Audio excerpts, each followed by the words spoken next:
आताच या व्हिडिओ क्लिपमध्ये तुम्ही वाक्य ऐकलं असेल की महाराष्ट्र मेला तर देश मरेल. अशा पद्धतीचं जाज्वल्य वातावरण ज्या घरामध्ये होतं, त्या घरामध्ये या माणसाचा जन्म झाला आहे. सर्वसाधारणपणाने मुलं चार भिंतीच्या आत जगणाऱ्या कुटुंबात जन्माला येतात. तुमचा जन्म ज्या घरात महाराष्ट्राचा समकालीन महाराष्ट्राचा इतिहास घडला, त्या घरात तुमचा जन्म झाला आणि ठाकरे ह्या आडनावासह तुमचं आयुष्य सुरू झालं. आपण इतर मुलांपेक्षा वेगळे आहोत आणि आपल्या घरात आपला काका असलेला माणूस हा घराच्या बाहेर खूपच उंच आणि खूपच मोठा माणूस आहे. हे तुम्हाला जाणवायला सुरुवात कधीपासून झाली? तुमच्या लहानपणातले काही प्रसंग आठवतात का? आणि त्याच्याच बरोबरीने प्रबोधनकार ठाकरे आणि श्रीकांत ठाकरे, बाळ ठाकरे आणि श्रीकांत ठाकरे संपूर्ण वेगवेगळे स्वभाव असलेली माणसं. या तिघांच्या स्वभावातलं तुमच्यात काय आलंय असं तुम्हाला वाटतं? हे दोन्ही प्रश्न एकत्र आहेत. मी यांच्याकडे नंतर येतो. सर्वप्रथम मी आपणा सर्वांचे आभार मानतो. एक तर मला इथे तुम्ही बोलवलंत. मी गेले काल आणि परवा मी 2 दिवस मी यांना विचारतोय, म्हटलं लोकांपर्यंत पोहोचलंय ना हे की अशा प्रकारचा काही कार्यक्रम आहे, मुलाखतीचा कार्यक्रम आहे? कारण जेवढे जण मला आतापर्यंत भेटले गेल्या 2 दिवसामध्ये, त्याच्यामध्ये 2-3 वाक्यांच्या पलीकडे फारशी वाक्य नव्हती. कधी आलात, कधी निघणार आहात, आणि इथे कसं काय येणं झालं? आता ह्या 3 वाक्यांवरती मला कळेल ना की तुमच्यापर्यंत हे पोहोचलंय का, मी कशासाठी आलोय हे. आणि त्याच्यामुळे तुम्ही लोक इथे येणार, तुम्ही गर्दी करणार की नाही करणार, या सगळ्या टेन्शनमध्ये मी आत्ता अख्खा माझा दिवस गेलेला आहे. तर त्याच्यामुळे तुम्ही सगळेजण इतक्या मोठ्या संख्येने इथे आला त्याबद्दल मी आपला सगळ्यांचा मी खूपच आभारी आहे.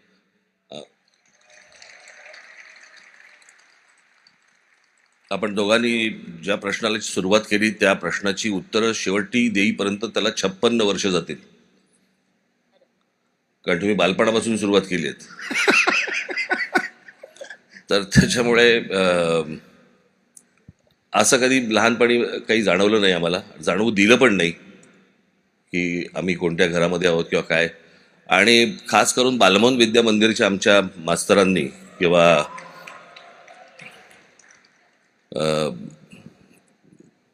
ज्या शिक्षिका होत्या, जे शिक्षक होते, खास करून शिक्षक जे होते, यांनी कधीच जाणून दिलं नाही आम्हाला की तू कोणीतरी वेगळा आहेस. याचं कारण इतरांबरोबर आम्हालाही ते फटके बसले त्यांच्या माराचे, शिक्षकांच्या. त्याच्यामुळे असं कधी जाणवलंच नाही की आपण काहीतरी वेगळे आहोत. तेही मार खातात, आम्हीही मार खातोय, त्याच्यामुळे असं काही फारसं वेगळं जाणवलं नाही कधी. आणि प्रबोधनकार ठाकरे, बाळासाहेब आणि माझे वडील यांच्याबद्दल काय माझ्याकडे आलं, थोबाड फक्त आलं.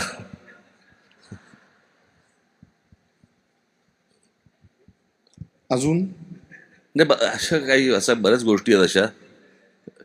पण पर्टिक्युलरली एखादी गोष्ट सांगायची झाली की हो, ही मला प्रबोधनकारांकडनं मिळाली, ही मला माझे काका बाळासाहेब ठाकरेंकडनं मिळाली, माननीय.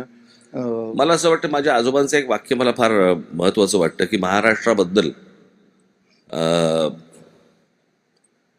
एखादी कडवट गोष्ट मांडताना तुमच्या नजीकचा माणूस दुखावला तरी चालेल, पण भूमिका महाराष्ट्राबद्दलची सोडू नका.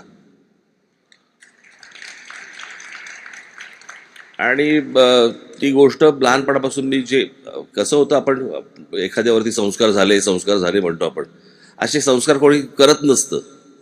तुमच्या आजूबाजूला जे गोष्टी घडत असतात ते तुम्ही टिपत असता आणि ती गोष्ट तुमच्यावरती होत असते आपोआप. तशी मला असं वाटतं माझ्यावरती अनेक गोष्टींचे संस्कार झाले आणि त्यातनं तो कडवटपणा आला. वडील, अर्थातच तुम्हाला संगीताचा कान त्यांच्याकडनं आला असेल असं आम्हाला नक्की वाटतं. पण तरी देखील तुम्ही नाटक, सिनेमा, इतर कलांची आवड, आपल्या सगळ्यांनाच माहिती आहे त्यांच्या बोटात रंग आणि रेषा अशा दोन्ही गोष्टी आहेत. आत्तापर्यंत, लहानपणापासून आत्तापर्यंत एकीकडे ह्या सगळ्या गोष्टी स्वतः काका व्यंगचित्रकार, तुम्ही व्यंगचित्रकार आणि एकीकडे राजकारण, या दोन्ही गोष्टी सतत एकमेकांना सांगड घालत आजपर्यंत कधी असं वाटलं नाही का की आता हे सोडून द्यावं, राजकारण सोडून द्यावं आणि नाही मला मी जे शिकलोय ते करावं? याचं कारण असं साहेब की एकदा तुम्ही बोलताना आम्हाला म्हणाला होतात की मला एकदा विषय निघाला होता तेव्हा की मला कधीही राजकारणात यायचं नव्हतं. साहेबांना इथे डिझनीमध्ये मला वाटतं ग्राफिक चं शिक्षण नाही, मला माझी इच्छा होती त्यावेळेला कॉलेजमध्ये असताना की वॉल्ट डिझनी स्टुडिओमध्ये ॲनिमेटर म्हणून काम करावं. पण ते काही त्यावेळेला कुठची माध्यमं नव्हती, त्यावेळेला काही कसले आत्तासारखं काही ईमेल बिमेल कोणाला पाठवणं, आपलं काम पाठवणं असं काही प्रकारच नव्हते. कोणाला फोन करायचा आणि कोणाला चिठ्ठी पाठवायची तेच माहीत नव्हतं. त्याच्यामध्ये ती गोष्ट तशी राहून गेली. पण सांगड हा भाग असेल तर साधारणपणे मी राजकीय व्यंगचित्रकार झालो, आणि राजकीय व्यंगचित्रकार आणि राजकारण हे काही वेगळं नसतं. मला असं वाटतं की त्या राजकीय व्यंगचित्रकारितेचा मला उपयोग भाषणामध्ये होतो, किंवा एखादी योग्य गोष्ट योग्य पद्धतीने किंवा एखादं भाषणामध्ये मी अनेकदा, मला अनेक लोक म्हणतात, मला जाणवत नसतं पण अनेकदा मी व्हिज्युअल क्रिएट करतो किंवा तुमच्या डोळ्यासमोर एखादी गोष्ट मी उभी करतो, तर ती कदाचित चित्रकार असल्यामुळे झाली असेल आणि मग त्याचा उपयोग मला राजकारणासाठी होतोच. तर त्याच्यामुळे तर काही वेगळ्या गोष्टी नाही आहेत त्या. इथे एक गोष्ट मला आता सांगावीशी वाटते की मी आता जसं म्हणालो की हातामध्ये तर रंग आणि रेषा आहेतच, संगीताचा कान आहे, तर नुसता कान नाही आहे. आपल्या अनेक जणांना माहीत नसेल पण राज ठाकरे स्वतः उत्तम संगीत देऊ शकतात. इथे सांगायला हरकत नाही, पण त्यांच्या एका चित्रपटातली, मी नाव आत्ता फक्त तसं सांगत नाही, पण त्यांच्या एका मित्राच्या चित्रपटातली एक चाल ही पहिल्यांदा राजसाहेब ठाकरेंनी गुणगुणून मग त्याच्यावरती त्या मित्रांनी पुढचं गाणं बनलंय. ते गाणं म्हणजे छमछम करताय नशीला बदन. ही मूळ चाल, शब्द माझे नाहीत ना, शब्द नाही, पण ही चाल मूळ स्वतः साहेबांची आहे. आता आनंद म्हणाला त्याप्रमाणे इतर राजकीय नेत्यांच्या तुलनेत विचार करता तुमच्या व्यक्तिमत्वातला हा सगळ्यात महत्त्वाचा गुण आहे की राजकारणाच्या पलीकडे विविध क्षेत्रात तुमचे अत्यंत जीवाभावाचे स्नेही आहेत. म्हणजे अगदी लताबाईंपासून जावेद अख्तर आणि सलीमबाईंपासून तर अगदी अजय अतुल आणि आनंद इंगळे ह्या मराठी कलाकारांमधल्या तर बहुतेक कलाकारांच्या बरोबर तुमचे. आता आनंद इंगळे वगैरे असा का हात गेला? लता मंगेशकर वगैरे असं, आनंद इंगळे वगैरे असा तोही हात वरती गेला तर चाललं असतं त्याला. पण खरं का? बरोबर आहे. याच्यासाठी तरी टाळा वाजवाच माझ्यासाठी. तर मला तुम्हाला असं विचारायचं होतं की आता तुम्ही म्हणालात की मी व्हिज्युअल क्रिएट करू शकतो आणि ते तुमच्या भाषणाचं खूप महत्त्वाचं शक्तीस्थळ आहे. तर ह्या कलावंतांबरोबर असलेली इतकी जवळची मैत्री, याच्यामुळे तुमच्या व्यक्तिमत्वाला जे वेगवेगळे पैलू येतात त्याचा तुम्हाला राजकारणामध्ये उपयोग होतो का? निश्चितपणाने. आणि म्हणून तुम्ही इतरांपेक्षा वेगळे असता, वेगळा विचार करता असं वाटतं का तुम्हाला? एक माणसं तुम्हाला खूप गोष्टी शिकवत असतात, तुम्ही जेवढे त्यांच्या सानिध्यामध्ये येतात, वेगवेगळ्या क्षेत्रामधले येतात. आता मग उदाहरणार्थ मी तुम्हाला दीदींच्या सगळ्यात महत्त्वाचा भाग, एक अशा अनेक गोष्टी आहेत दीदींच्या बाबतीतल्या, पण एक गोष्ट मी तुम्हाला जरूर नक्की सांगेन. आपण मराठी लोक हिंदी बोलताना अनेकदा आपल्याकडे तुझे माझे असल्यामुळे आपण हिंदीत मुझे म्हणतो. मुझे क्या लगा. तर एके दिवशी दीदींचा मला फोन आला, त्यांनी कुठतरी माझा इंटरव्ह्यू बघितला आणि मला म्हणाले, राज मुझे नाही आहे, हे मुझे आहे, मुझे. तर अशा काही गोष्टी ही माणसं शिकवून जातात तुम्हाला आणि त्याचा नकळत तुमच्यावरती तो परिणाम होत असतो. आणि मी आता ठरवलं की आज ह्यांच्याशी आपल्याला मैत्री करायची, असं कधीच नाही झालं माझं. ती गोष्ट आपोआप घडलेली आहे आणि ती दोन्ही बाजूनी घडली. म्हणजे त्यांनाही तशा, मी कधी या लोकांशी आजपर्यंत कधी राजकारणावरती चर्चा नाही केली आहे. ज्या ज्या क्षेत्रातली माणसं आहेत त्यांच्या क्षेत्रातल्या त्याच विषयावरती बोललेलो आहे आणि त्यांचा मी कधी राजकीय वापर कधी करून घेतलेला नाही. मग माझे मित्र सचिन तेंडुलकर असतील, दीदी असतील, कोणी आशाताई असतील, कोणी सलीम साहेब असतील, कोणी असतील, पण मी त्यांचा कधी राजकीय वापर, राजकीय व्यासपीठावरती आणणं किंवा राजकीय गोष्टींसाठी त्यांना वापरणं ही गोष्ट कधी केली नाही. आणि ही गोष्ट त्यांनाही माहिती आहे की हा करणार नाही. आणि मला असं वाटतं त्याच्यातनं हे सगळे संबंध उभे राहतात. यालाच एक जोड प्रश्न की कालपासून हे अधिवेशन सुरू झाल्यापासून सगळेजण माझ्याशी सहमत होतील की या एवढ्या मोठ्या सानोजे कन्व्हेन्शन सेंटरमध्ये फिरताना लताबाई आणि आशाबाईंचीच भावगीतं सगळ्या सेंटरभर घुमत आहेत. त्यांची आता आठवण तुम्ही काढलीत आणि तुम्हाला महाराष्ट्रातल्या मोजक्या भाग्यवंतांपैकी तुम्ही एक आहात की त्यांना ह्या मंगेशकर कुटुंबाचाच पूर्णपणाने खूप जवळचा असा स्नेह मिळाला. तर लताबाई आणि आशाबाईंबद्दल अधिक जास्ती काही बोलात, तुमच्या काही आठवणी सांगितल्या तर आवडेल. मी एकच गोष्ट सांगेन आपल्याला. मी आता तुम्ही दोघींची नावं घेतलीत म्हणून असं मला माहीत नाही इतर कोणाच्या बाबतीत आयुष्यामध्ये घडलंय की नाही, पण माझ्या बाबतीत ती गोष्ट घडली आहे, ती पण दोनदा घडली. मी आणि दिदी अनेकदा आम्ही गप्पा मारत असायचो अनेक गाण्यांवरती. त्या काही गोष्टी सांगायच्या, जुन्या आठवणी काही सांगत बसायच्या. आम्ही दोघेच जण त्यांच्या प्रभुगंजेच्या हॉलच्या सोफ्यावरती बसलेलो असायचो. असं हे दोनदा घडलंय की मी बसलोय, आम्ही गप्पा दोघे जण मारतोय. गप्पा मारता मारता मारता तिकडनं मीनाताई आल्या आणि मीनाताई त्या गप्पांमध्ये जॉईन झाल्या. मग त्या मीनाताई आणि दिदी बोलायला लागल्या की अगं दिदी असं ताल नाहीये, ती अशी ताल आहे. मग ते गाऊन दाखवायच्या. मग दिदी म्हणायच्या असं नाही. इतक्यात उषाताई आल्या, त्या बसल्या की अगं दिदी असं नाही ते. मग त्या एकमेकांना अरे तुला मध्ये म्हणायच्या मीना असं नाही. हृदयनाथजी आले, ते बसले. मग ते एकमेकांशी बोलायला लागले गाण्यांवरती. मग ते एकमेकांच्या ताना सुरू झाल्या, एकमेकांच्या गोष्टी सुरू झाल्या, एकमेकांचे अनुभव. इथून दुसऱ्या याच्यात आशाताई आल्या. म्हणजे माझ्या बाजूने इथे दिदी, इथे मीनाताई, उषाताई, इथे हृदयनाथजी, इथे आशाताई.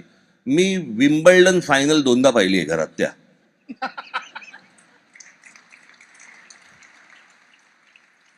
आता हे असं कोणाच्या नशिबात असेल की नाही मला माहिती नाही, असेलही, पण माझ्या बाबतीत घडलेली ही गोष्ट आहे.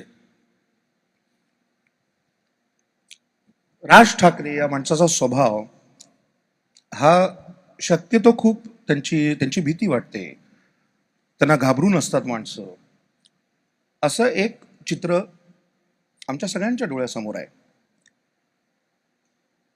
आत्तापर्यंत तुम्ही तसं ते प्रोजेक्टही केलं आहे कदाचित, पण तुमचा मूळ स्वभाव काही वेगळाच आहे. जसं मगाशी हा म्हणत होता की आज तुम्हाला राजा असं म्हणताना यारों का यार असं तुमचे अनेक मित्र म्हणतात. आत्तापर्यंत तुम्ही काहीही जे मित्रांसाठी केलंय ते डाव्या हाताने केलेलं उजव्या हाताला कधी कळलेलं नाहीये.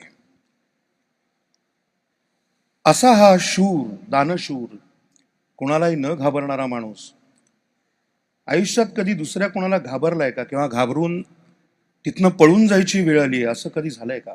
नाही, पळून जायची अशी वेळ नाही आली. घाबरलोय. कोणाला? आई. आणि तुम्ही शिक्षकांनी पण तुम्हाला फटके दिले असं तुम्ही त्यांना म्हणालात घाबरलो मगाशी. नाही मी, त्यांनी मारलं होतं. एक आई आणि एक माझ्या मुलांची आई.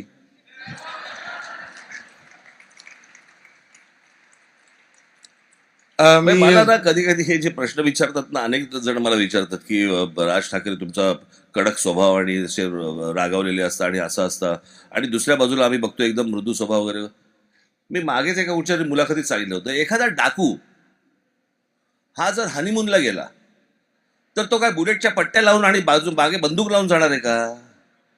तिकडे तो डाकू वेगळा असतो. मी माझी बरोबरी डाकूशी नाही करते, पण मी आपलं एक उदाहरण म्हणून तुम्हाला दिलं. आता मी तेच म्हणतो. ते आता म्हणाले मी ह्यांना घाबरतो पण पळून कधी गेलो नाही. कसं पळणार आता? बर, मी माननीय श्री शर्मिलाताई ठाकरे यांचं स्वागत करतो. आज त्याही इथे आलेल्या आहेत.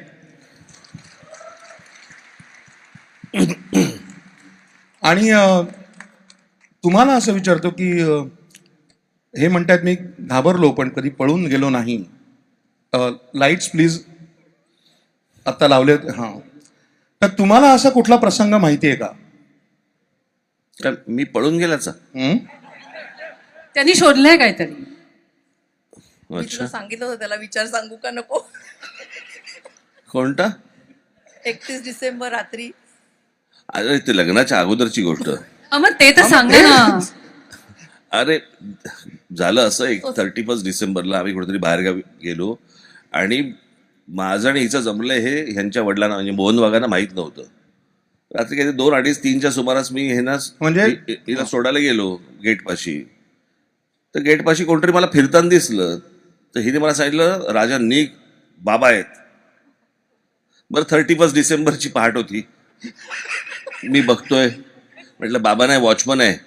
ती बोलली निघ आत्ता, ते बाबा आहेत. आणि जेव्हा मला ते दिसले त्यावेळेला एकदाच पळून गेलो होतो फक्त. अच्छा, तसं पळून जाणं तेवढंच. हा.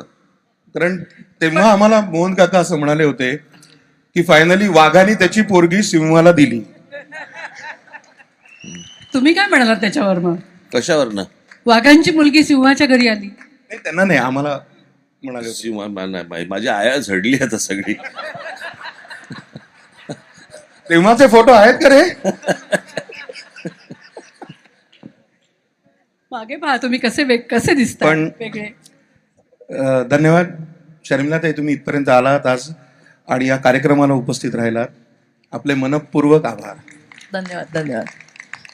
आपण तुमच्या रागाबद्दल बोललो, ते गंमत त्याच्यातली आपण बाजूला ठेवू. पण एकूणच जर का बघितलं तर तुमच्या भाषणामध्ये जेव्हा तुम्ही जाहीर सभांमध्ये प्रामुख्याने बोलता तेव्हा तुमच्या मनामध्ये उसळणारा व्यवस्थेविरुद्धचा राग जो आहे तो सातत्याने असा खरा खरा लखलखताना दिसतो.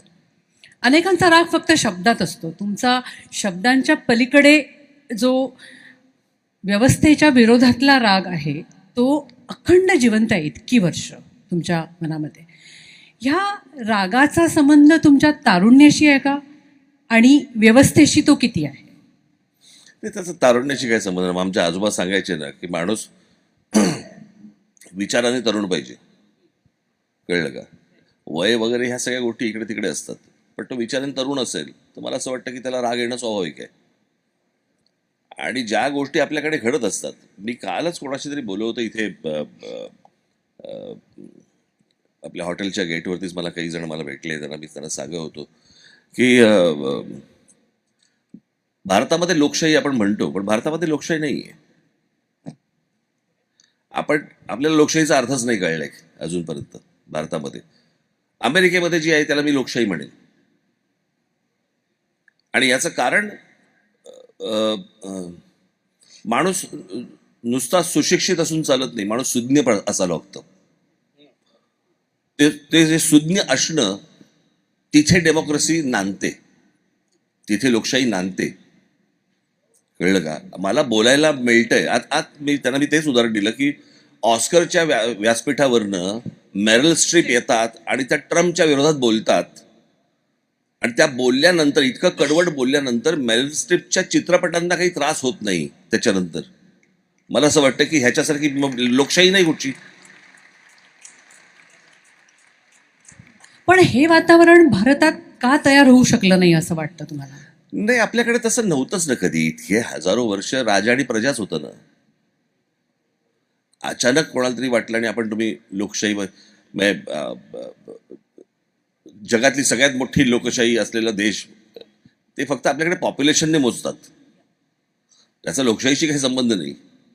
पण ज्या प्रकारच्या आपल्याकडे इलेक्शनच्या सिस्टीम चालतात किंवा ज्या प्रकारचं काय आपण ज्याला भ्रष्टाचार म्हणूया, ज्या प्रकारचं करप्शन, आता करप्शन वगैरे ह्या सगळ्या गोष्टी तुमच्या इकडे अमेरिकेत पण असतील, कुठे युरोपात असतील, अजून ठिकाणी असतील, पण खालपर्यंत नाही आलंय ते वरच्या लेवलला काहीतरी असतील गोष्टी, पण ते खालच्या लेवल आपल्याकडे सगळ्या वरपासून खालपर्यंत सगळं आलंय. आणि त्याच्यामुळे आपण एक साधं उदाहरण समजा घेतलं की एखाद्या मुलाला जर समजा डॉक्टर होण्यासाठी म्हणून जर समजा 1-2 कोटी रुपये जर समजा कॉलेजला द्यावे लागत असतील, तर तो कॉलेजमधनं बाहेर पडल्यावर डॉक्टर झाल्या पहिल्यांदा लुटायला सुरुवात करेल 2 कोटी. आता हे 2 कोटी रुपये द्यायचे, त्याच्यातनं त्यांनी डॉक्टर व्हायचं. मला असं वाटतं की ह्या पूर्वी गोष्टी नव्हत्या ना, ह्या हल्ली सगळ्या वाढायला लागल्यात आणि त्या खूप देशामध्ये खूप वाढत आहेत. मला काय देशाला आपल्या शिव्या द्यायच्या नाही आहेत, तो उत्तमच देश आहे, त्याच्याबद्दल प्रश्न नाही आहे. पण काही सिस्टीम्स अशा आहेत ज्याच्याबद्दल मला राग येतो, ज्या मी बोलून दाखवतो, ज्या मी व्यक्त करतो. तुम्ही आता म्हणालात की सिस्टीम्स काही राग येतो. अनेक वेळेला बोलताना म्हणजे मी साधी गोष्ट तुम्हाला सांगतो, साधी गोष्ट. आत्ताच निवडणुका झाल्या, ग्रॅज्युएट कॉन्स्टिट्युन्सी, पदवीधर मतदारसंघ, याच्यातनं एक आमदार निवडून येतो. ऐका आम्ही काय म्हणतोय ते. पदवीधर मतदारसंघामधनं एक आमदार निवडून येतो. जो उमेदवार, त्याला ग्रॅज्युएट झालेली माणसं मतदान करतात. बरोबर आहे? म्हणजे शिक्षित माणूस रांगेमध्ये उभा राहून त्या माणसाला मतदान करतो. तो जो कॅन्डिडेटचा फॉर्म आहे, फॉर्म जो भरायचा, त्याच्या खाली, मी पूर्वी बघितलं होतं, आता पाहिलेलं नाहीये, पण तरी अजूनही तेच आहे, त्याच्या खाली लिहिलेलं आहे त्या फॉर्मच्या, जो उमेदवार फॉर्म भरतो, सही अथवा अंगठा. म्हणजे तो उमेदवार शिक्षित असला पाहिजे अशी अट नाहीये, पण त्याला मतदान करणारी माणसं ही शिक्षितच असली पाहिजेत. ही कोणती लोकशाही आहे? हा कुठचा प्रकार आहे? आणि दिवसा ढवळ्या तुम्हाला या सगळ्या गोष्टी दिसत असताना आपण त्या गोष्टी बस आपला देश आहे, राज्य आहे म्हणून स्वीकारायच्या, मला मान्य नाहीत त्या गोष्टी. ही साहेब झाली सिस्टीमची गोष्ट. पण अनेक वेळेला मराठी माणसाच्या सामूहिक स्वभावाविषयी सुद्धा तुम्हाला प्रचंड त्रास होतो. त्या नक्की कुठल्या कुठल्या गोष्टी आहेत मराठी माणसाच्या? इतक्या वेळेला तुम्ही मराठी माणसासाठी मी हे करीन, मी ते करीन, मी ते करीन, अशा अनेक गोष्टी तुमच्या मनात केल्या आहेत, तुमच्या मनात असतात. पण तरी मराठी माणसाचं एक सामूहिक मन आहे जे तुम्ही अनेक वेळेला म्हणता, आणि त्याच्या काही गोष्टींचा तुम्हाला प्रचंड राग येतो. तो राग नक्की काय आहे? नाही, मला असं वाटतं की आपण मराठी म्हणून एकत्र येऊन, जसा कानडी माणूस विचार करतो, कळलं का, जसा बंगाली माणूस विचार करतो, जसा तमिळ माणूस विचार करतो, जसा गुजराती माणूस विचार करतो. गुजराती माणसं एकमेकांसमोर आली की गुजरातीमध्ये बोलतात, तमिळ माणसं एकमेकांसमोर आली की तमिळमध्ये बोलतात. आपल्याकडचाच महाराष्ट्रामधला प्रॉब्लेम आहे, जो मला महाराष्ट्रामध्ये अनेक ठिकाणी मला जाणवतो. इथलं मला माहिती नाही, मी आताच 3 दिवस झाले आलोय, पण ते हिंदीत वगैरे बोलायला लागतात. मला या सगळ्या विषयावरती मला 1-2 तासाचं लेक्चर देता येईल या सगळ्या गोष्टींवरती. पण मला एवढंच म्हणायचं की आपल्यामध्ये साधी गोष्ट सांगतो, आपण कुठे तुटतो किंवा फुटतो. आज इथे माझ्या अनेक माता भगिनी आलेल्या असतील.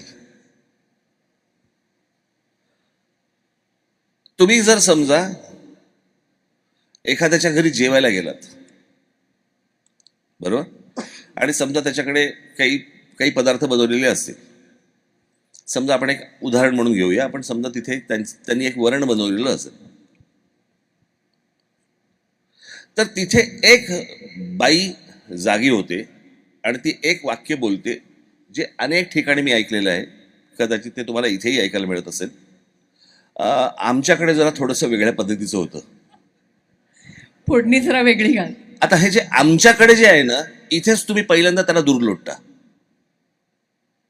असं तामिळांमध्ये होत नाही, असं बंगाल्यांमध्ये होत नाही, असं गुजरातांमध्ये होत नाही. मला असं वाटतंय की आपण मराठी म्हणून ज्या वेळेला एकत्र उभे राहू, या जातीपातीच्या सगळ्या भिंती गाडून पाडून ज्या वेळेला उभे राहू, त्यावेळेला मला असं वाटतं जग आपली दखल घेईल. जग आपली दखल घेईल. खरं तर ह्याच्या पुढचा प्रश्न थोडासा पुढे होता, पण आता तुम्ही जातीपातीचा विषय काढला आहेत म्हणून आपल्याला अनेक वेळेला माहिती आहे की साहेब असं म्हणाले, ते जातपात मला मान्य नाही, मला एकाच वेळेला जातपात मान्य आहे, ती म्हणजे खाद्यपदार्थांमध्ये. वेगवेगळ्या जाती जमातींमधले जे उत्तम खाद्यपदार्थ आहेत तेव्हाच मला जातपात मान्य आहे. साहेब, आता मग हा विषय निघाला आहे म्हणून मी पुढचा प्रश्न विचारतो. मला जातपात मान्य नाही, मला जात कळत नाही, असंही तुम्ही एकदा म्हणाला होतात. आज जेव्हा राजकीय संपूर्ण वर्तुळात महाराष्ट्रामध्ये सतत जातीचं, आपापल्या समाजासाठी लढून आपापल्या जातीचं राजकारण केलं जात आहे, तेव्हा मी जातपात मानत नाही हे म्हणणं राजकीय दृष्ट्या नुकसान नाही का? नाही, पण मला असं वाटतं की अख्खा समाज हा काही जातपात मानत नसतो. त्यातले काही राजकारणापुरता काही गोष्टी लोक या सगळ्या गोष्टी करत असतात. पण माझा विश्वास आहे की ह्या सगळ्या जातीपातीच्या सगळ्या भिंती काढून महाराष्ट्र एकदा उभा राहील, नक्की उभा राहील. मी त्याला नक्की उभा करेन. हे तुम्ही म्हणता तेव्हा ह्याला जोडून एक प्रश्न येतो. तुम्ही जे मगाशी म्हणालात ते अगदी बरोबर आहे की सगळी माणसं काही जातपात मानत नसतात. एक विशिष्ट राजकारणातला वर्ग तो आपल्या राजकीय हितासाठी आणि शॉर्ट टर्म गेनसाठी ह्या सगळ्या गोष्टी करतो. तुम्हाला असं नाही वाटत का की समाजातली बदलती परिस्थिती ही राजकीय नेतृत्वाच्या दखलंदाजीतच नाही आहे महाराष्ट्रात किंवा देशभरात तुम्ही म्हणा, आणि मग एक तुटलेपण आहे, म्हणजे आपला समाज वेगळ्या दिशेने चाललाय आणि त्यांच्यापासून राजकीय नेतृत्व तुटत चाललेलं आहे, त्यांचा काही संबंधच उरलेला नाहीये, असं तुम्हाला वाटतं? मी तुम्हाला एक गोष्ट सांगतो. मी मध्यंतरी पुण्याला आणि मुंबईला काही छोटे मेळावे घेतले. मला बरं झालं आज मी इथे या व्यासपीठावर मी आपल्याशी बोलू इच्छितो. आपण थोडासा काळाचा भाग जर समजा घेतला तर महाराष्ट्राचा इतिहास देशाचा आलाच त्याचबरोबर, पण महाराष्ट्राचा इतिहास म्हणून आपण पकडूया. या महाराष्ट्राचा इतिहास हा तुम्हाला लिहिताना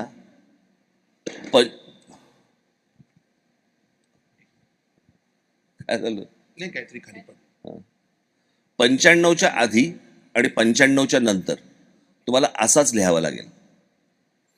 95च्या अगोदरपर्यंत एक प्रकारची थोडी बहुत शांतता होती, कळलं का?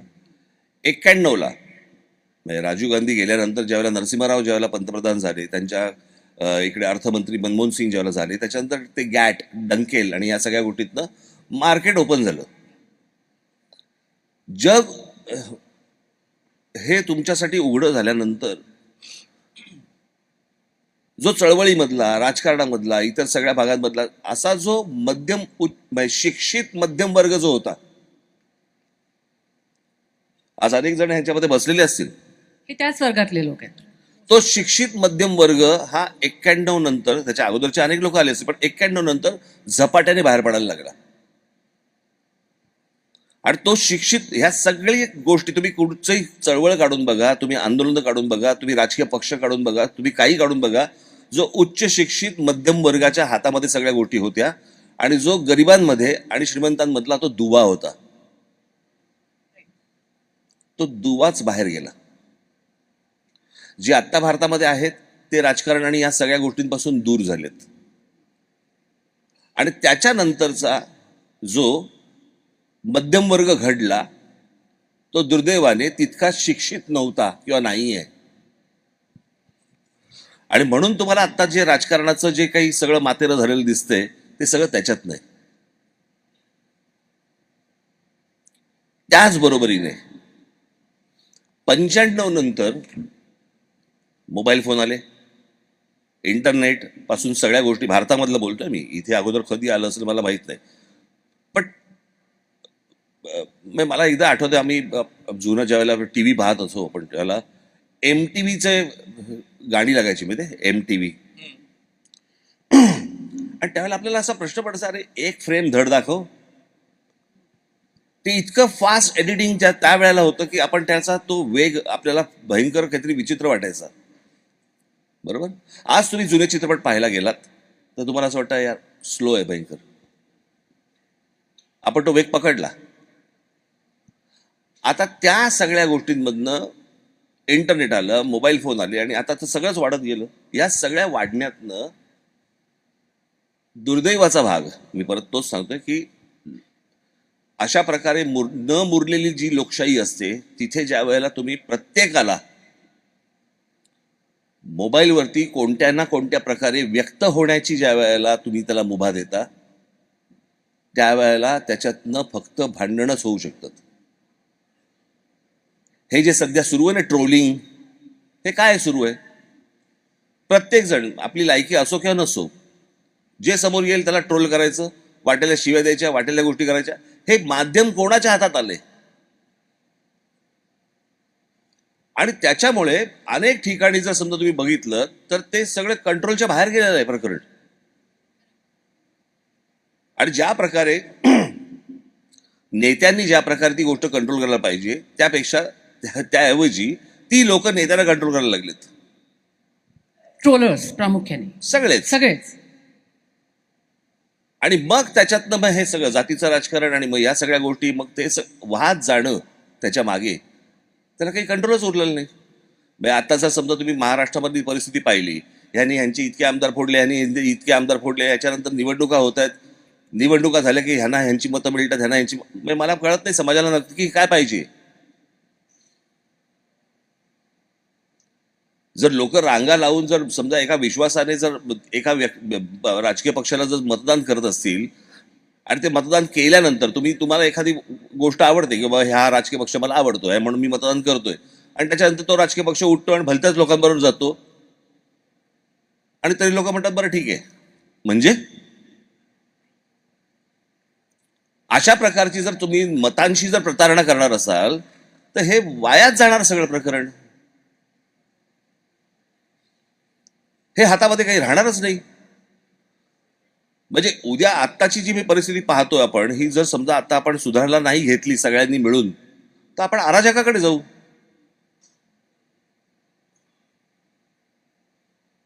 कोणीच कोणाला कंट्रोल करत नाहीये. साधी गोष्ट, तुम्ही आता आज अमेरिकेमध्ये तुम्ही पोलिसावरती हात उचलू शकता का? नाही उचलू शकत. आपल्याकडे भारतामध्ये जर समजा महाराष्ट्रामध्ये कोणी येतं बाईकवरनं येतो, पोलिसाच्या कानफडीत मारतो, पुढे काय होत नाही, त्याला 1 दिवस जेल होते, पुढे बाहेर सोडून देतात. पोलिसावर हात टाकता तुम्ही?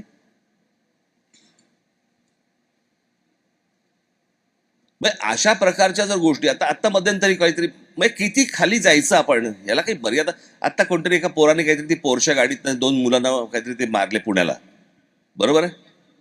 त्या पोराची, त्याच्या आईची, बापाची, सगळ्यांची, आजोबांची, सगळ्यांची चर्चा सुरू आहे. तर त्या 2 मुलं जी मेली आहेत त्यांच्याबद्दल कोणीच बोलत नाही.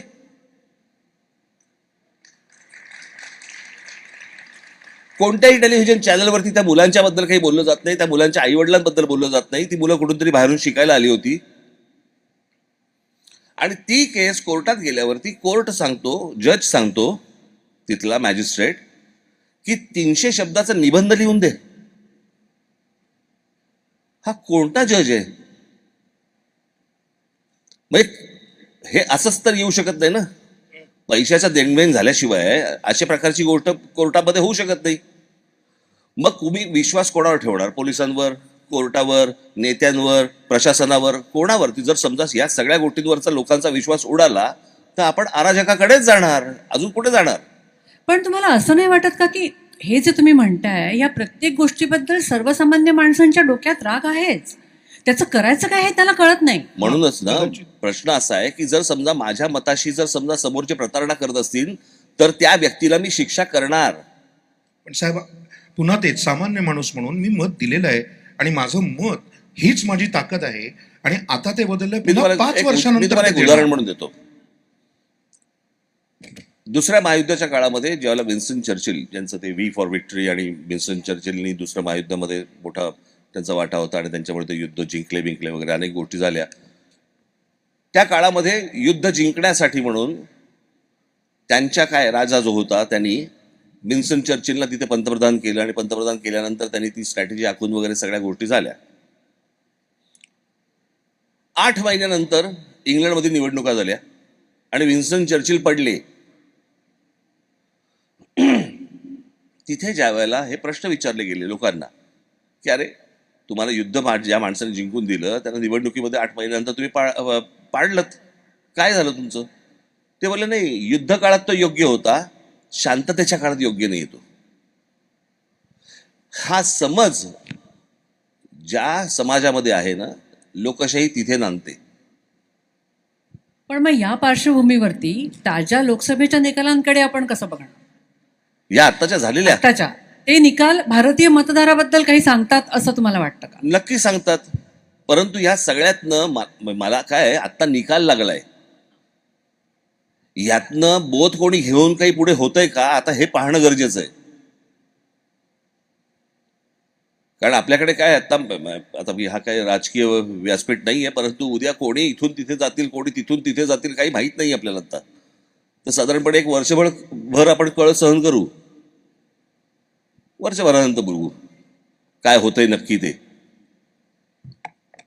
कारण आता जे काही सुरू आहे ते काही, पण मला ज्या प्रकारचा निकाल लागला, त्यांनी सगळ्यांना व्यवस्थित जमिनीवरती आणून व्यवस्थित ठेवलेलं आहे. बघू आता. महाराष्ट्र नवनिर्माण सेना ही हा पक्ष जेव्हा स्थापन करायची वेळ आली तेव्हा या पक्षाचं नाव फार मनापासून आणि फार विचार करून ठेवलं गेलं. महाराष्ट्र नवनिर्माण सेना. जे आहे त्यावेळेला त्यातलं नेमकं नक्की काय काय नको होतं म्हणून हे नवनिर्माण करायचं होतं? म्हणजे मला लोकांचा, तरुणांचा, तरुणींचा या राजकारणाकडे, महाराष्ट्राकडे, देशाकडे बघण्याचा दृष्टिकोनच बदलला पाहिजे. मला असं वाटतं एक 16 मिनिटाची मी एक ॲस्थेटिक वरती एक मी डॉक्युमेंटरी केली होती 2014ला. कदाचित त्यांच्यापैकी काही जणांनी पाहिली असेल. पण मला मला महाराष्ट्र कसा दिसतो, आता एक साधी आपण गोष्ट बघूया. माझं माझ्या देशावरती प्रेम आहे. ओके, म्हणजे काय? म्हणजे काय? बॉर्डरवर जाणार आहेस, गोळीबार करणार आहेस, काय करणार आहे? माझं माझ्या देशावरती प्रेम आहे म्हणजे काय? म्हणजे आपण काय करणार आहोत? मला असं वाटतंय की त्या माझ्या डॉक्युमेंटरीमध्ये तीच गोष्ट आहे त्याच्यामध्ये, की माझ्या घराच्या आजूबाजूचा परिसर माझ्या हा जरी मी स्वतः स्वच्छ ठेवला, असा प्रत्येकाने विचार केला, तरी देश स्वच्छ होईल. माझं माझ्या देशावरती प्रेम आहे. आज तुम्ही ज्यावेळेला अमेरिकेमध्ये फिरता, ज्यावेळेला तुम्ही युरोपमध्ये फिरता किंवा बाहेर इतर देशांमध्ये जेव्हा फिरता, त्यावेळेला असं वाटतं की खरंच त्यांचं त्यांच्या देशावरती प्रेम आहे, कारण ती गोष्ट ते स्वच्छ ठेवतात. आज ज्या प्रकारचे, मी आता कालच सॅन फ्रान्सिस्कोला जाऊन आलो, मी आयुष्यात पहिल्यांदा गेलो तिकडे. काय शहर आहे सुंदर. असं शहर बघताना असं वाटतं वेल डिझाईन शहर आहे. त्या डॉक्युमेंटरीमध्येच मी एक वाक्य टाकलं होतं की आज जर समजा तुम्ही गेलात हिरोशिमा आणि नागासाकीला, तर आपला कोणाचा विश्वास नाही बसणार की इथे 2 अणुबॉम्ब टाकले होते. अणुबॉम्ब. मग आपली शहरं जी आहेत ही काही कारण नसताना बॉम्ब टाकण्यासारखी वाटतात.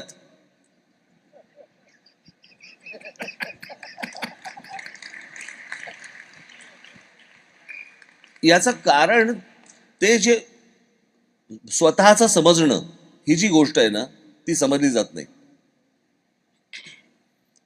मला असं वाटतं मी आपल्या त्या तुमचं काय व्हॉट्सअप वगैरे काही असतील तर मी त्याच्यावरती मी ती पाठवीन. मला असं वाटतं आपण जरूर बघावं. त्याच्यात माझं मत मांडलंय, माझ्या महाराष्ट्राबद्दलचं मत मांडलंय आणि एकूणच देशाबद्दलचं मत मांडलंय मी ते, की मला देश कसा दिसतो, माझा महाराष्ट्र कसा दिसतो, आणि मग त्याच्यातनं पुढे मग माझा मराठी माणसाने कसा विचार केला पाहिजे. मी तुम्हाला एक उदाहरण म्हणून सांगतो. माफ करा. एकदा बादल आले होते, बादल पंजाबचे मुख्यमंत्री, आणि माझ्या हस्ते आणि देवेंद्र फडणवीस यांच्या हस्ते त्यांचा सत्कार होता पुण्यामध्ये. फडणवीसांना काहीतरी यायला वेळ थोडासा होता आणि मी आणि बादल आम्ही गप्पा मारत बसलो. आणि बादलांनी मला विचारलं की जरा मला महाराष्ट्राबद्दल जरा सांगा, काय काय काय. मी आपला उत्साहात मी म्हटलं आमच्याकडे एक कोकण भाग आहे, म्हटलं असा असा आहे, समुद्रकिनारा आहे, डोंगरदऱ्या, त्याच्यानंतर आमचा विदर्भ आहे, म्हटलं आमचा, त्याच्यानंतर आमचा मराठवाडा आहे, आमचा उत्तर महाराष्ट्र आहे, आमचा पश्चिम महाराष्ट्र आहे, मग मुंबई आहे, बाकीची शहरं. आणि मग म्हटलं आमच्या इकडे, म्हटलं जसं तुम्हाला कोकणामध्ये जशी एक भाषा मराठी मिळते तशी तुम्हाला मराठवाड्यात वेगळी मिळणार, विदर्भातमध्ये वेगळी मिळणार, जरा थोडासे लहजे बदलतात, उच्चार बदलतात, शब्द बदलतात, असं मी त्याला सगळं सांगत होतो. म्हटलं आमच्याकडे जेवणाची पद्धत, म्हटलं कोकणामधली वेगळी आहे, म्हटलं आमच्याकडे मराठवाड्यामधली वेगळी आहे, विदर्भामधली वेगळी आहे. त्याचे माझ्याकडे बघत होते. नंतर मी त्याला विचारलं, म्हटलं सर पंजाब में कैसे होता है? नहीं, पंजाब में तो हमारे यहाँ हर घर में एक ही किस्म का खाना मिलता है. मला वाटलं मी विविधतेमध्ये मी माझ्या थोबाडीत मारून घेतली. ही विविधता जी आहे ना, ही आपल्याला दूर लोटते. जी चांगली पण असते, पण त्याच्यातनं जे मगाशी सांगितलं ना, आमच्याकडे जरा थोडंसं वेगळ्या पद्धतीचं बनतं, ते इथून सगळं सुरू होतं. आणि जे एक प्रकारचं जेवतात, एक प्रकारचं बोलतात, तो समाज नेहमी शेवटपर्यंत एक राहतो. अख्ख्या तामिळनाडूमध्ये गेलात ना, तर तिथे त्या जयललिता होत्या, त्यांनी एक त्यावेळेला निवडणुकीच्या वेळेला एक मोहीम आणली होती, 1 रुपयामध्ये इडली, अम्मा कॅन्टीन. अम्मा कॅन्टीन, बरोबर.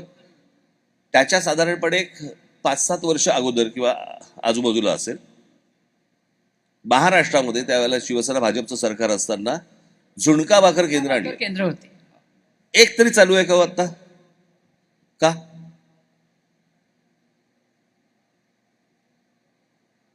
कारण आमच्यासारखा झुणका नाही बनत इथे. प्रत्येक विभागात झुणक्याची चव पण वेगळी आहे. प्रत्येक ठिकाणचा झुणका वेगळा आहे. आता आमच्याकडे जर झुणकाच प्रत्येक ठिकाणी वेगळा मिळणार असेल, आम्ही एका शब्दात एका चालीत कसं बोलायचं? आणि या सगळ्या गोष्टींसाठीचा जो महत्वाचा दुवा आहे, मला असं वाटतं तो सगळ्यात महत्वाचा दुवा हा मराठी आहे. भाषा, मराठी माणूस. तुम्हाला महाराष्ट्र, ह्या महाराष्ट्र हा तुम्हाला एक ठेवणं गरजेचं आहे. नाही तर फोडायला काय लागतो वेळ आपल्याकडे? पण मग ह्याच्याशी भौगोलिक संदर्भाचा काही संबंध असेल का? कारण आता हे बघा, इथे बसलेली सगळी माणसं महाराष्ट्राच्या सगळ्या भागातून आलेली आहेत. ती देशाच्या बाहेर गेली की मराठी म्हणून एक होता, आणि तिथे असताना विदर्भातली आणि मराठवाड्यातली वेगळी असतात. हे का? माझा एक मित्र फार छान बोलला. त्याने सांगितलं की आम्हाला, आपल्याकडे पूर्वी कोकणामध्ये अनेक पुढारी जायचे आणि पुढारी जाऊन बोलायचे की आम्ही कोकणाचा कॅलिफोर्निया करू. त्यांच्या लक्षात आलं की आता हे होऊ शकत नाही. मग अनेक कोकणस्थ उठले तिकडनं आणि कॅलिफोर्नियात आले.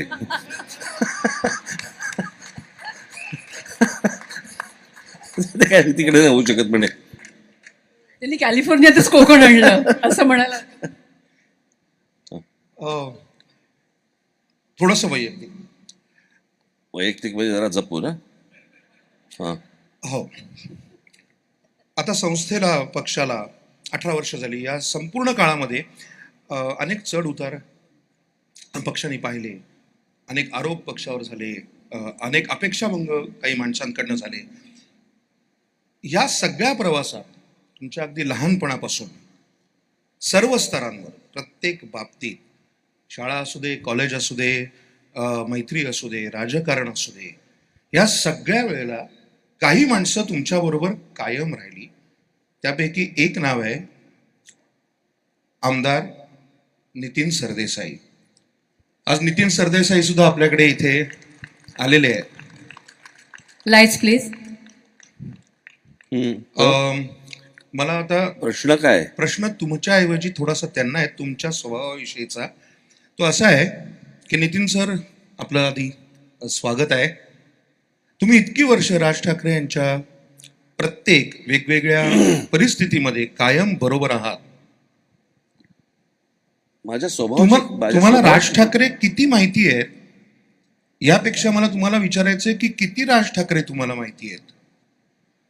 कारण राज ठाकरे कलावंत, राज ठाकरे राजकारणी, राज ठाकरे मित्र, राज ठाकरे कुटुंब प्रमुख, असे कितीतरी राज ठाकरे आहे. आणि प्रत्येक वेळेला हा, म्हणजे तुम्हाला काय वाटतं, तुम्ही इतके दिवस यांच्या बरोबर आजपर्यंत असण्याचं कारण काय? त्यांच्या स्वभावातली कुठली गोष्ट तुम्हाला अशी वाटते? अरे बाबा, मला ना स्तुती ऐकायला आवडत नाही. त्यांच्या स्वभावातली कुठली गोष्ट तुम्हाला आवडत नाही? हा, म्हणजे ते स्तुती करतीलच असं नाही. शिव्या ऐकायची इतकी सवय लागली आहे. असं आहे की त्यांच्यातला अँग्री यंग मॅन सगळ्यांनी बघितला आहे. मग तो सभांमधून असेल किंवा कुठेही असेल, पण त्यांच्यातला एक स्वतःच्या कुटुंबासाठी किंवा त्याच्या सगळ्या मित्रमंडळाच्या कुटुंबासाठी सुद्धा असला एक प्रेमळ माणूस तो मी अत्यंत जवळून वर्षानुवर्ष बघितला आहे. आणि तो खूप वेगळा आहे. म्हणजे ह्यापैकी घरातल्यांना कोणाला काही आजारपण किंवा काही झालं तर त्यासाठी जो पिता आपल्या मुलांसाठी किंवा कोणासाठी जितकी काळजी घेईल, तितकंच आजूबाजूच्या आणि मित्रमंडळांमध्ये सुद्धा जर त्यांच्या कुटुंबामध्ये कोणाला काय झालं तर पहिलं उठून डॉक्टरला फोन करण्यापासून त्याला ॲडमिट करण्यापर्यंत, आणि त्याच्यानंतर जर त्याला काही गरज असेल तर ती ह्या हाताची, ह्या कानाची त्या कानाला न कळता ती झालेली असते. आणि त्याचा उल्लेख त्याच्यानंतर पुढच्या आयुष्यामध्ये कधीही होत नाही. हे राज ठाकरे मी अत्यंत वर्षानुवर्ष जवळून पाहतोय, आणि ते वेगळेपण या नेत्यामध्ये नक्कीच आहे. आणि कदाचित तेच कारण असेल की आमची मैत्री टिकली. हा, त्याच्यात एक व्यसन पण आहे त्यांचं, ते म्हणजे मैत्रीचं. प्रचंड सगळ्या, कारण मला फक्त सुपारीच्या खांडाचंच व्यसन नाहीये. नाही, हे व्यसन मैत्रीचं जे आहे, त्यामुळे मगाशच्या प्रश्नाशी असं आहे की इतकी या सगळ्या क्षेत्रातले मित्रमंडळ कसे, तर त्याचं कारण हे आहे की ह्यांच्यामध्ये कुठला तरी तो असा एक आकर्षून घेणारे काहीतरी त्या व्यक्तिमत्वामध्ये आहे. एकदा माणूस जोडला गेला की तो कायम तसाच राहतो. कदाचित सेम पेजवर असतात, म्हणजे मध्ये किती वर्षांची गॅप गेली, पुन्हा भेटल्यावर ते तिथेच असतात. हे वेगळे पण नक्कीच आहे. मला आपणा सर्वांना एक प्रश्न विचारायचा आहे. आपण सगळे आता जे आलायत ते ह्या मुलाखतीसाठी आलायत ना? नक्की ना? हां. नाही, मला काय झालं होतं, एकदा मागे मी नगर जिल्ह्यामध्ये एक कर्जत नाही, कर्जतच मला सुटतं, वरती तिकडे कर्जत जामखेड म्हणून भाग आहे. तिथे प्रचार सभेला गेलो होतो मी. 95ची गोष्ट सांगतोय. आणि इथे खूप डोंगरावरती असं वरती होतं. तिकडे मी गेलो, तिथे तर प्रचंड थंडी होती. प्रचंड म्हणजे प्रचंड थंडी. मी गेलो व्यासपीठावर तर सगळेजण कानटोप्या बिनटोप्या घालून होते. समोर बसलेली जी लोकं होती सगळं भरलं होतं. मला असं 92 वगैरे असेल त्याला, 92ला वगैरे. आणि सगळे समोर लोक बसले होते, सगळे घोंगडीमध्ये होते, आतमध्ये होते सगळे. बरं, काही टाळ्या वाजल्या तर आतल्या वाजायच्या मला काहीच कळायचं नाही, आणि काही हसले तरी पण मला काही समजायचंच नाही ते सगळं. मी आपलं, आणि तिथे कसं होतं, बाकीचे सगळे घोंगडीमध्ये, कानटोप्यांमध्ये, शालीमध्ये सगळे. मी झब्ब्या लेंग्यात, मला कोणी सांगितलंच नाही. त्याच्यामुळे मी आणि झेंडा हे दोघे फडफडत होतो तिकडे. आणि मी तिथे पोचल्यानंतर मी भाषण माझं संपलं. राष्ट्रगीताला लोक उभी राहिली, राष्ट्रगीत संपलं आणि लोक परत बसली. म्हटलं आता का बसलेत? नंतर पिक्चर आहे ना. तेव्हा मला कळलं पिक्चरसाठी आले होते, त्याच्यामध्ये मी भाषण करून गेलो. तर असं नाही आहे ना आत्ताची मुलाखत? असं नाहीये, असं नाहीये. हा, जे बोलतायत ते तुमच्या विषयीच बोलताय. विचारलेलं बरं. नाही, पण सरदेसाईंच्या उत्तरानंतर त्यातूनच एक प्रश्न तयार होतो की आज नितीनजी इथे आहेत, अनिल शिदोरे इथे आहेत. वेगवेगळ्या क्षेत्रामध्ये काम करणारी अशी विचारी माणसं तुम्ही तुमच्या पक्षाबरोबर दीर्घकाळ जोडून ठेवलेली आहेत. आणि थिंक टँक म्हणजे मी नाशिकची आहे, त्याच्यामुळे नाशिकमध्ये आपल्या महानगरपालिकेच्या निवडणुकांमध्ये तुम्ही जे वेगवेगळे प्रयोग केले होते ते आम्ही मतदार म्हणून जवळून पाहिलेले आहेत. त्या विषयात आपण जायला नको. पण मला प्रश्न विचारायचा तो असा आहे की या पद्धतीचा विचार करणारी, नव्या दिशेने जाऊ इच्छिणारी, त्या दिशेने जाण्याचा मार्ग माहिती असणारी माणसं राजकारणात ह्याच्या पुढच्या काळात येतील का, असं चित्र आहे. कारण आजूबाजूचं जे काही भीषण आणि बकाल वास्तव आहे ते पाहता नवा विचार करणारा आणि जग बदलायची इच्छा असणारा कोणीही तरुण मुलगा किंवा मुलगी राजकारणात मी जाईन अशी महत्वाकांक्षा असलेलं कोणाला तुम्हाला ऐकू नाहीये. आत्ताचं उदाहरण देतो मी. हां. आत्ता म्हणजे एक अर्धा पाऊण तासापूर्वीचं. ओके. शर्मिलाच्या एक मैत्रिणी इथे बसल्यात समोर. त्यांची एक मैत्रीण आत्ता त्यांना भेटायला आली होती. त्या बसल्या असतील इथे कुठेतरी. नाही, त्या हे नाही, ह्या सुलू ते त्यांची एक मैत्रीण बसली होती. त्या मैत्रिणीचा मुलगा किती वर्ष झाली? 8 वर्ष झाली. तो इथे वाढलाय, इथे जन्माला आला, सगळं काही इथून केलं. त्याला कुठची भाषा येत नाही. तो इथून मुंबईला गेला. मुंबई, काठमांडू, कलकत्ता अशा अनेक ठिकाणी ज्या मुलींना जबरदस्ती वेश्या व्यवसायाकडे पाठवलं जातं त्या मुलींची सुटका करण्यासाठी म्हणून तो माणूस प्रयत्न करतो. मुलगा तरुण पोरगा आहे. त्या एका मिशनसाठी म्हणून तो तिकडे गेलाय. जो इथे जन्माला आला, इथे शिकला, इथे वाढला, आणि एके दिवशी त्याला असं वाटलं की नाही, मला या विषयात काम करायचंय, म्हणून तो मुलगा उठला, इथून गेला आणि भारतात आत्ता तो काम करतोय या विषयावरती. आज अनेक तरुण इथे असतील. मला असं वाटतं की महाराष्ट्रासाठी आपल्याला जर काही समजा काही करायची इच्छा असेल, वाटत असेल, तरी जरूर तिथे महाराष्ट्रामध्ये या. पण आखूड शिंगी, बहुदुधी, कमी चारा खाणारी गाय जगात मिळत नाही. कळलं का? मला ढोसलं पण नाही पाहिजे, पण चारा पण कमी खाल्ला पाहिजे आणि दूध पण जास्ती दिलं पाहिजे, असं अशी कुठचीच गाय नसते. तर त्याच्यामुळे जर यायचं असेल तर मला असं वाटतं सर्वस्व पणाला लावून तुम्हाला यावं लागेल. आणि जे काही महाराष्ट्रासाठी म्हणून, मराठी भाषेसाठी, मराठी माणसासाठी म्हणून करता येईल, देशासाठी करता येईल, ते मला असं वाटतं तुम्ही केलं पाहिजेत. कारण तरच मी तुम्हाला सांगतो, मला ह्या सर्व लोकांचे, हे सगळे अमेरिका स्थित, अनेक जण युरोप स्थित अनेक लोक आहेत भारतामध्ये गेले, खास करून आपले मराठी लोक. मला तुमच्याबद्दल प्रचंड कुतूहल आणि कौतुक आहे.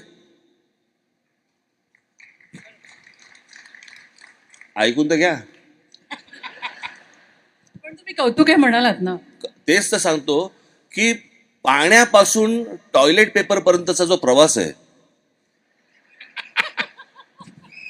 मला असं वाटतं तो अद्भुत आहे. जरा तपशिलात सांगा ना. ह्याहून तपशिलात काय सांगू तुम्हाला? काय हो तुम्ही पण अजून किती तपशिलात जायचं याच्या? म्हणजे माझं असं म्हणणं आहे की तो विचार करणं. मी आत्ता तुम्हाला सांगतो साधी गोष्ट. जर समजा आता आम्ही कधी कुठे परदेशी येतो किंवा मी कुठे महाराष्ट्र टूरवरती असतो, खूप दिवस बाहेर असतो आणि मग एक घरची ओढ लागते, घरी गेलं पाहिजे. खास करून परदेशामध्ये असताना तर ते जास्ती होतं. एक 10, 12, 15 दिवस झाल्यावरती असं वाटतं आता जाऊया, आता घरी जाऊया आता. कळलं का? तो जो होमसिक होणं जे आहे ते न होता ह्या लोकांनी एके दिवशी विचार केला की मी आता आज घर सोडतोय, एका देशात, वेगळ्या देशात जातोय जिथे मला कोणी ओळखत नाहीये आणि मला माझं तिकडे आयुष्य घडवायचं. मला असं वाटतं हा विचारच क्रांतिकारक आहे की अशा प्रकारे विचार करणं, तुम्ही सगळं सर्वस्व सोडून देणं, जिथे तुम्ही सगळे लहानपणापासून वाढला, जे काही लहानपणापासून पाहिलं, जे काही गोष्ट असेल, आणि एके दिवशी तुम्ही निघालात. खास करून तर मला अशा ज्या महिला असतात, माझ्या माता भगिनी ज्या आहेत इथे, त्यांची तर काही जणींचं तर मला त्यांचं जास्ती कौतुक वाटतं की नवरा परदेशामध्ये आहे म्हणून मला यायला लागलं. म्हणजे माझ्या मनात नाही आहे, पण आता माझं लग्न झालंय, पण मला आता यायला पाहिजे इथे, आणि इथे आल्यानंतर रुळायचं. मला असं वाटतं हे अद्भुत आहे, अशा प्रकारे विचार करणं. मला त्या मुलाचं पण देखील मला त्याचं कौतुक वाटतं की तो असा इथून इथे जन्माला आला, इथे वाढला, इथे मोठा झाला, सगळा शिकला इथे, आणि एके दिवशी म्हणाला आई वडिलांना की मी चाललो भारतात. आज अनेक मुलं असतील इथे की ज्यांना असं वाटत असेल की बाबा भारतामध्ये जावं, महाराष्ट्रामध्ये जावं, पण तुम्ही ज्यावेळेला विचार कराल ज्यावेळेला त्या गोष्टींचा, तर मला असं वाटतं तो पूर्ण विचार करूनच तुम्ही या गोष्टींचं पाऊल उचललं पाहिजे. कारण परत टॉयलेट पेपरवरनं पाण्यावर यायला हां थोडंसं वेळ लागेल. हां, नाही, तुम्ही आता म्हणालात ते अगदी बरोबर आहे. पण तरी देखील आज इथला नुसता तरुण वर्ग नाही, तर आपल्याकडचा सुद्धा तरुण, भारतातला तरुण, महाराष्ट्रातला तरुण वर्ग आज राजकारण म्हणलं की नको म्हणतो. हो, आणि असं असेल तर मी तुमच्याच प्रश्नाला थोडासा पुढे हे करतो की असं असेल आणि इतकं चित्र विदारक असेल तर ती जी राजकारणात येणारी मुलं आहेत ती फक्त मवाली, टगे अशाच पद्धतीचं चित्र दिसतं, कार्यकर्त्यांच्या पद्धतीचं. नाही इतकं वाईटही नाहीये. नाही, मला खरंच असं विचारायचं की शिक्षित तरुण मुलगा राजकारणात येतो, मला यायचं आहे, कदाचित आपल्या अमित ठाकरेंची पुढची पिढी, त्यांना कोणीतरी सहकारी हवा, जो शिक्षित हवा, जो शिकलेला हवा. तर अशासाठी, हे होण्यासाठी महाराष्ट्र नवनिर्माण सेना या पक्षाकडून आणि तुम्ही असा काही ठोस प्लान, एखादं काही गोष्ट आहे का? म्हणूनच मी अनेक मुलांना जेव्हा भेटतो ना, मी त्यांना तेच सांगतो, मला नुसता शिक्षित मुलगा नकोय किंवा मुलगी नकोय, मला सुज्ञ हवेत. पण ते किती मिळायचे आणि कुठून? आपल्याकडे आहेत की खूप लोक आहेत ना, हजारो लाखो लोक आहेत, फक्त त्यांना अप्रोच नसतो, भेटू शकत नसतात. सो मी जाऊन भेटतो त्यांना अनेक जण मला भेटायला घरी येतात. माझं तुम्हालाही सगळ्यांना सांगणं आहे की या सगळ्या गोष्टींमध्ये जे तुम्ही परदेशामध्ये पाहिलं, जे काही तुम्ही शिकलात, जे काही अनुभवलं, ते मला असं वाटतं ती सगळी शिदोरी एकदा महाराष्ट्राच्या वाटेला आणा. कारण एक्झॅक्टली पुढचा प्रश्न हा आहे, हा प्रेक्षकांमधून आलेला प्रश्न आहे. आम्ही आधी असं काल परवापासून तुमच्या ॲपवर सांगितलं होतं की साहेबांना कोणाला काही प्रश्न विचारायचे असेल तर साहेब म्हणाले होते की अगदी जरूर विचारा. बहुतेकांच्या प्रश्नांमध्ये साम्य होतं, म्हणून अगदीच योग्य आणि या संदर्भातले प्रश्न आहेत, तो मी आता म्हणालात म्हणून. तरी आणि मागच्या प्रश्नाकडे मी पुन्हा येणारच आहे अगदी नक्की. अनेकांनी असं विचारलेलं आहे की आम्ही इथे आलो, इथे राहिलो, इथे मोठे झालो, पण तरी देखील भारतासाठी, भारतातल्या लोकांसाठी काहीतरी करण्याची आमची मनापासून इच्छा असते. पण फार तर फार काय तर इथून उचलून थोडेसे पैसे कुठल्या तरी वेगळ्या संस्थेला द्यायचे, इतपतच होतं. ह्यापेक्षा वेगळं आम्हाला काही भारतात येऊन तुमच्याबरोबर, तुमच्या पक्षाबरोबर काही करता येईल का? तुम्ही आम्हाला या बाबतीत काही सल्ला देऊ शकता का? तुम्हाला काही वेगळा मार्ग दिसतो का? हा जवळपास 200 पैकी 75 ते 80 प्रेक्षकांनी हा प्रश्न विचारलेला होता. नाही, मला असं वाटतं की ते सगळे महाराष्ट्रामधनं आलेले आहेत. मी महाराष्ट्रामध्ये आहे. जे जग त्यांनी पाहिलंय त्यातलं काय उचलून महाराष्ट्रामध्ये आणता येईल हे मला असं वाटतं त्यांनी एकदा ठरवणं गरजेचं आहे. मी हात पसरायला तर तयारच आहे, पण नुसतेच उचलून पैसे द्यायचे असल्या गोष्टी करू नका. कळलं का? तसे तर मग असे खूप लोक असतात. पण प्रश्न असा आहे, काय आहे, जगातली सगळ्यात श्रीमंत गोष्ट म्हणजे महागडी गोष्ट जर कुठची असेल ना, तर ती काही हिरे मोती माणके नाही आहेत, सोनं नाही आहे. कल्पना ही जगातली सगळ्यात महागडी गोष्ट आहे. आज जे इथे तुम्ही सगळेजण इथे आलेले आहेत, अनेक ठिकाणी ॲपलमध्ये काम करतायत. ॲपल ही एक कल्पना आहे. कल्पनेतनं व्यवसाय उभा राहिला आहे, पण ती एक कल्पना आहे ना, की माझा फोन असा असेल, माझी गोष्ट अशी असेल, ही एक कल्पना आहे. सो प्रत्येक गोष्ट ज्यावेळेला उभी राहते, व्यवसाय उभा राहतो, ती एक कल्पना असते. आणि मला असं वाटतं कल्पनाच सगळ्यात महागडी असते. तर अशा काही कल्पना जर समजा माझ्या तरुणांकडे, तरुणींकडे किंवा इतर कोणाहीकडे जर समजा असतील, मला असं वाटतं मी तुमच्याशी बोलायला तयार आहे, चर्चा करायला तयार आहे. त्याच्यासाठी जी काही मदत म्हणून तुम्हाला महाराष्ट्रामध्ये लागेल, राज ठाकरेला तुम्ही गृहीत धरा. याहून पलीकडे मी काय सांगू? आता तुम्ही जो कल्पनेचा विषय मांडलात, सगळ्यात महागडी गोष्ट काय असते तर ती कल्पना, त्या तुमच्याकडे आहेत म्हणून तर तुमचं एवढं मोठं वलय महाराष्ट्रातल्या तरुण पिढीवरती आहे. एक साधा काळाचा हिशोब जर का करून बघितला तर जेव्हा तुम्ही नवनिर्माण सेना लॉन्च केलीत, त्या शिवाजी पार्कवरच्या भाषणातला तो ट्रॅक्टरवरचा शेतकरी अजून महाराष्ट्र विसरलेला नाही आहे, इतकी वर्ष झाली तरी. आता ह्या गोष्टीला ही तारीख होती 9 मार्च 2006, त्याला आता 18 वर्ष उलटली. म्हणजे आपण असं गृहीत धरू की त्या तुमच्या सभेला जो 20 वर्षाचा मुलगा आला असेल, तो आज 40शीत पोचून त्याला 2 मुलं झाली असतील. तरीसुद्धा आजही तुमच्या सभांना जी खचाखच गर्दी होते, त्याचं ॲव्हरेज एज खूप तरुण आहे. त्याच्यामध्ये 17, 18, 15, 20 वर्षाची प्रचंड मोठ्या संख्येने मुलं येतात. तुम्हाला काय वाटतं की तुमच्या इतका तरुणांना आकर्षून घेणारा मॅग्नेट, लोहचुंबक भारताच्या राजकीय परिप्रेक्ष्यामध्ये दुसरा कोणी असेल असं मला वाटत नाही.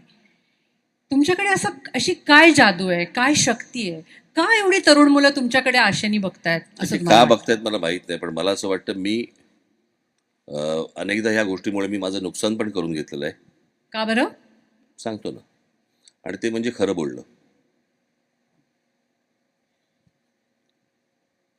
आपण म्हणतो की माणसाने, राजकारण्यांनी खरं बोललं पाहिजे, पण अनेकदा खरं बोलण्याचे परिणाम देखील मी तसे भोगलेले आहेत.